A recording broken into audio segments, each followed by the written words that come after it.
منافرت یا کم از کم مذہبی تعصب پیدا کرنے کا رجحان مذہبی تنظیموں کا شائع کردہ لٹریچر میں ہی نہیں بلکہ درسی کتب اور نصاب کی عام کتابوں میں بھی پایا جاتا ہے۔ سرکاری نصاب لے لیجئے، وہاں بچوں کو سب سے پہلے یہ بتایا جاتا ہے کہ ہندو اور مسلم میں فرق کیا ہے، پھر انہیں یہ سکھایا جاتا ہے کہ جہاد اور شہادت کے اوپر کیسے تقریریں کی جائیں۔ ایسے قاعدے میں نے دیکھے ہیں جو مدارس میں پڑھائے جاتے ہیں، جس میں الف سے اللہ، بے سے بندوق، وہاں کلاشنیکوف دکھایا گیا، تے سے توپ، جیم سے جہاد، اور زال سے جنوب کا مطلب کسی کو پتہ نہیں، لیکن وہاں طرح طرح کی چیزیں رکھی گئی ہیں، کچھ ٹیلی ویژن رکھے گئے ہیں، کچھ ڈش رکھے گئے، کچھ کیسٹ رکھے گئے، یہ ساری چیزیں وہ کہتے ہیں کہ گناہ ان کو آگ میں ڈالو۔ اب اگر ہم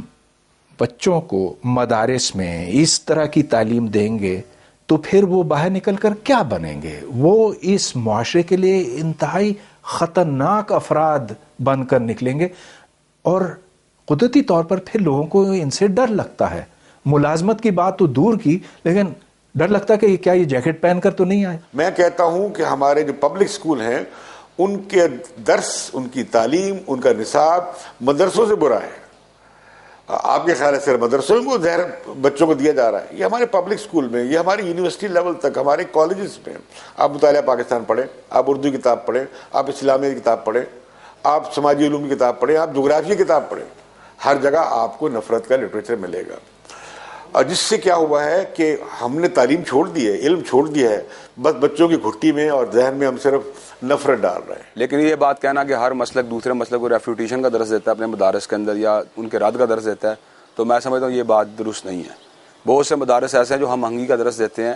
اور اپنے مسلک کی تعلیمات کو پازیٹیو انداز میں پروموٹ کرتے ہیں، دوسروں کو اس انداز میں نہ لیٹ ڈاؤن کرتے ہیں نہ ریفیوٹ کرتے ہیں۔ اور اس کی بہت بڑی مثال اللہ کا شکر ہے میری اپنی مسجد اور مدرسہ، جس کے اندر جمعے کے دن دوسرے مکاتب فکر یعنی حنفی مکتب فکر سے تعلق رکھنے والے لوگوں کی غالب اکثریت جمعے کی نماز میں موجود ہوتی ہے۔ اگر میں وہاں پہ ایسا مواد بیان کروں جس سے وہ اریٹیٹ ہوں یا ہرٹ ہوں تو میں یہ بات سمجھتا ہوں کبھی میری مسجد میں اتنی بڑی تعداد میں نماز ادا کرنے نہ آئیں۔ ہاں یہ بات ہے کہ بعض نہ سمجھ لوگ مختلف مکاتب فکر کے ایسی گفتگو کر جاتے ہیں جس کے ذریعے معاشرے کے اندر اریٹیشن پیدا ہوتی ہے یا اس کے اندر کنفرنٹیشن پیدا ہوتی ہے، تو میں سمجھتا ہوں کہ اگر آپ کمپیٹنٹ لوگوں کو مدارس اور مساجد کو سائن کریں گے تو پھر اللہ کے فضل و کرم سے اپنے اپنے مسلک کی بات کرنے کے باوجود بھی معاشرے میں کنفرنٹیشن پیدا ہونے کے امکانات نہیں ہیں۔ پاکستان میں جو ہیٹ لٹریچر ہے یا جو یہ نفرت آمیز مواد ہے، نفرت انگیز جنگ پر راغب کرنے والا مواد، اس کی بنیادیں ہمارے نصاب میں ڈالی گئی ہیں، اور ہمارا جو نصاب ہے وہ انتہائی تنگ نظر اور انتہائی جنگجویانہ سوچ کو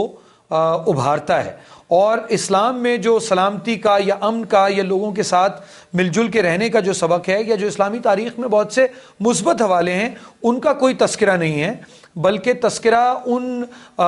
یعنی طالع آزماؤں کو، ان طالع آزماں سپہ سالاروں کو رول ماڈل بنا کے پیش کیا گیا ہے، چہ جائے کہ ان صوفیاء کو اور ان ولی اللہوں کو ماڈل بنا کے پیش کیا جاتا جن کی وجہ سے یہاں اسلام پھیلا ہے۔ اہل دانش تو یہاں تک کہتے ہیں کہ ایسے لٹریچر کو منظر عام پر لانے میں ریاستی اداروں کا مفاد اور کوتاہی دونوں ہی پائے جاتے ہیں۔ دیکھیے، اسٹیٹ نے بہت عرصہ اس قسم کا نفرت والا لٹریچر، سیکٹیرین لٹریچر، چھپا ہوا پمفلٹ اور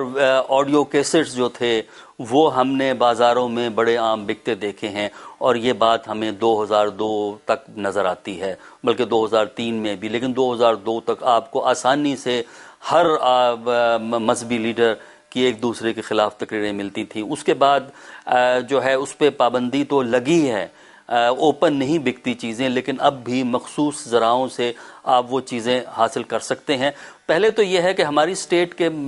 رول میں کانٹرڈکشن ہے۔ اب 77 کے بعد اسٹیٹ نے آرتھوڈاکسی، ملیٹنسی اور ریلیجس ایکسٹریمزم کو پروموٹ کیا ہے۔ اب جا کے اب اسٹیٹ اس سے پیچھے ہٹنا چاہتی ہے، اس کے لیے کچھ پابندیاں لگاتی ہے، لیکن مسئلہ یہ ہے کہ جو اسٹیٹ چلا رہے ہیں ان میں اچھے خاصے وہ لوگ ہیں، ان کی سوشلائزیشن اور ریلیجس آرتھوڈاکسی میں اتنی زیادہ ہے کہ جو ہمارے ٹاپ موسٹ لیڈرز ہیں اگر وہ فیصلہ بھی کر لیں تو شاید یہ تنگ نظری کو فوری طور پہ ختم نہیں کر سکیں گے۔ میں سمجھتا ہوں کہ ان ماضی کے ادوار میں جتنے فنڈز دیے گئے اور باقاعدہ اس پہ کام کیا گیا فرقہ واریت پہ،